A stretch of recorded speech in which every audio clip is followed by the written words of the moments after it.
Hey, good day, and thanks for tuning into Raspberry Canoe. My name's Andrew Laframboise, and today we're going to be opening up my new Tarp tent, Cloudburst 3. Very excited to take a look at this thing.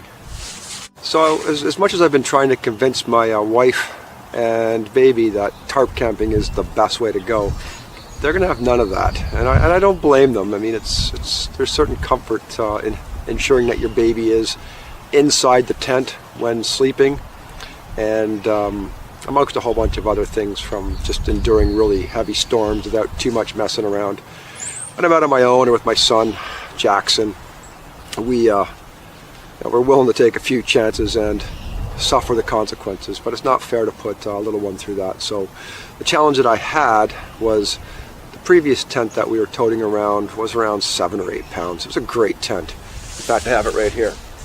Whoa. My Outbound Backpacker 3 from, I don't know, 10 years ago or something. This thing's gone out on all of our trips over the years, and I know my wife is going to be very sad to see it go. We've really had good luck with this tent. The problem is it weighs so much and it just doesn't pack. That's it. It straps onto the back of something, and I was hoping to get something a little bit lighter. The tarp tent is actually a 3-pound, 3-man single wall tent, and it has more space and a lot less weight than this guy right here. So let's get into it. So the tent tarp is super lightweight. I don't know, it's hard to tell. This bag is actually massive. The tent fits in here without any issues whatsoever. It uses a 2-pole system that needs to be staked out, so it's not standalone, which is a difference from what we've had in the past. So the Tarp tent Cloudburst 3 is a Cylon tent, and it's a single wall tent. So there are some challenges that I'm probably going to face that I wouldn't have faced with the double wall tents, mostly to do around humidity and dew building up inside the tent.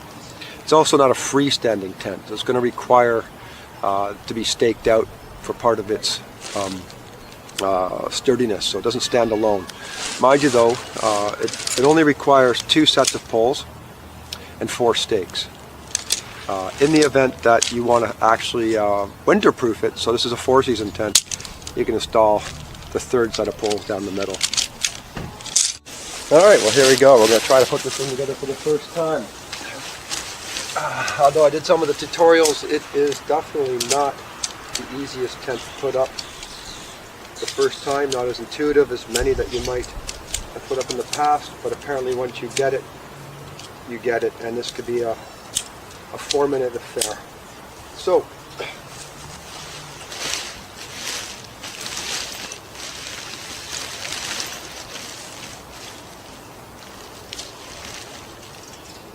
I don't like this. Is one of the things I really considered maybe not getting the tent for.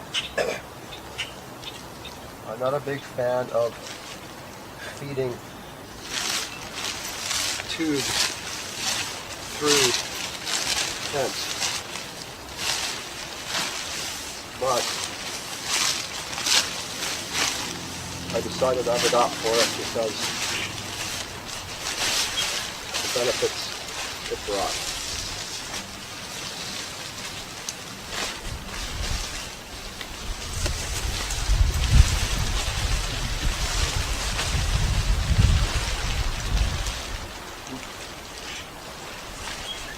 Apparently it fits into a little pocket carved out right here. Like a little pouch it all fits into. And I've never been fit into before, so I have to try to make my way in there for the first time. There we go. So it's in. And on the other side, similar idea.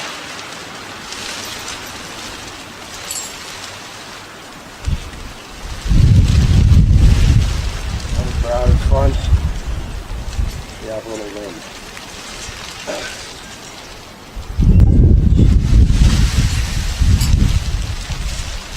And you can sink these guys down here just to bring them in.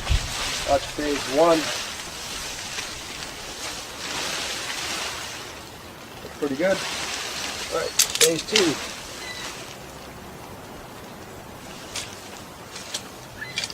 These things are pretty light. I got the extra one, honestly, because you might as well, but also it's a spare. I don't intend on ever using 3, but the option's there, so I figured I would. The nice thing about this tent is that it uses poles versus trekking pole option, which some of the Tentarp stuff does use. I like that for when I'm hiking, but when I'm canoeing, I don't want to carry, honestly don't want to carry trekking poles. It doesn't make any sense to carry trekking poles when you're hiking, especially when you're canoeing.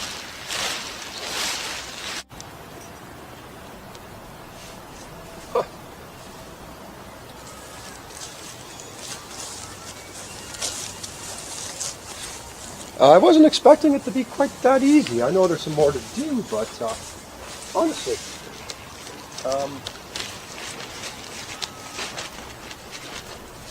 that's gone quite well, and I haven't even started to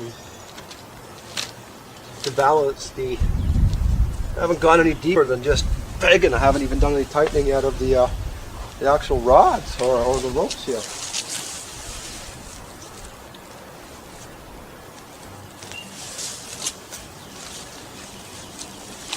Well,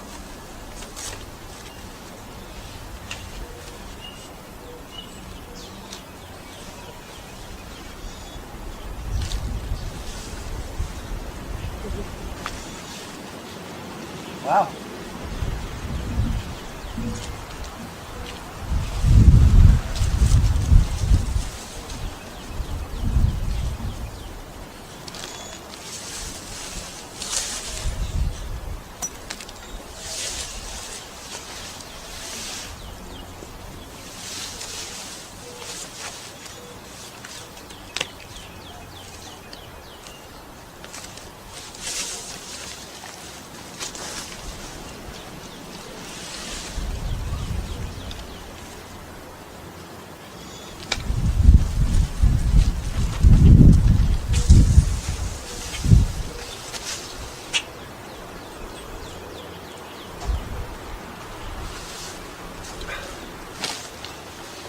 So that's it up.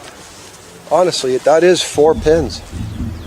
And you see the size of this thing.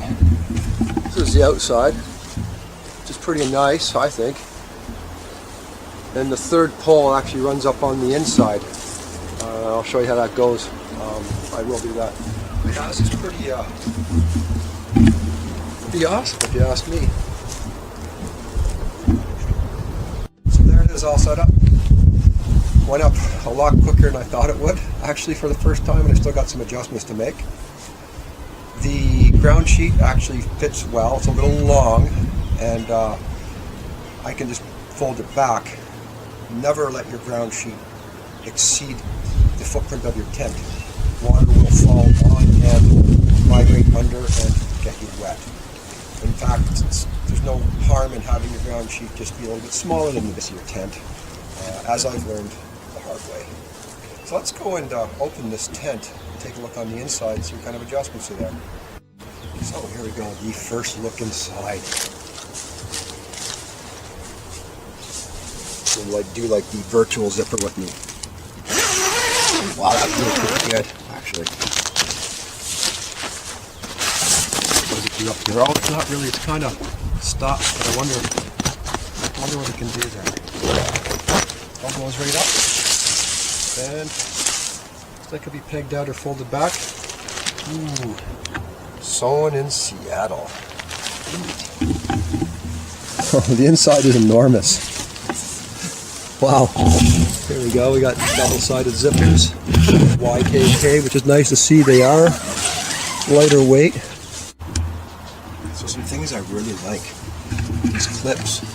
They're so easy to use. And this clip here, for instance, is holding up the floor. Keep it up. The clips here, they're just clips and loops to help secure your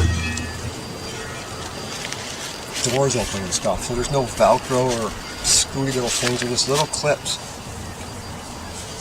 All I have to do is just draw that down, draw that forward against the front, so it's fully tighten the bottom of the tent up. So the inside is big, like really big.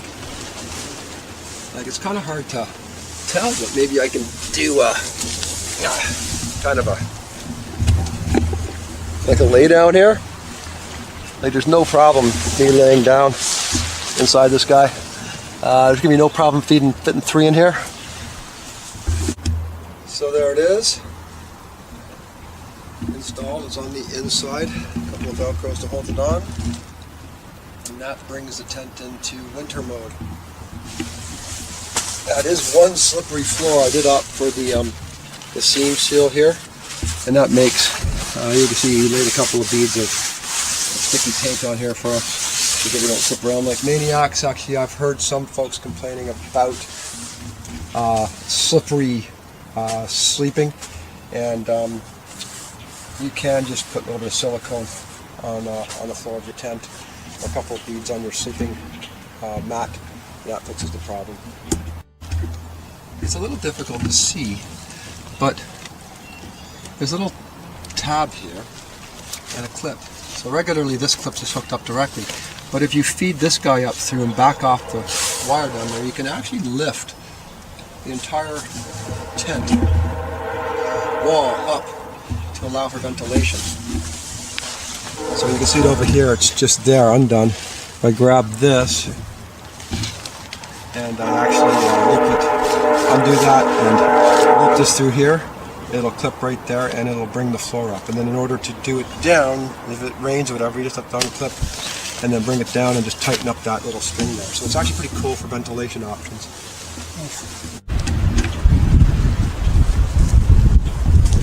And there you have it, the inner ring installed, third pull, and the ability to tie down if you have to, actually, in a lot of different places. So you can be tying forward with that, tying out, so if you have a situation you can be tied up, you can. These can be secured to rocks. I've seen skis holding them in some pictures. Really all you need is a place to like stake 4 things down and you're good to go. So there you have it, Tentarp Cloudburst 3, out of the box and up. Let you know how it goes. Well, as always, thanks for tuning in to Raspberry Canoe. I'm sitting inside my beautiful new shelter for 2019, and I'll let you know how it goes. If you like what we're doing here, please be sure to like, share, and subscribe. Hit the little reminder button. And of course, until next time, happy hiking.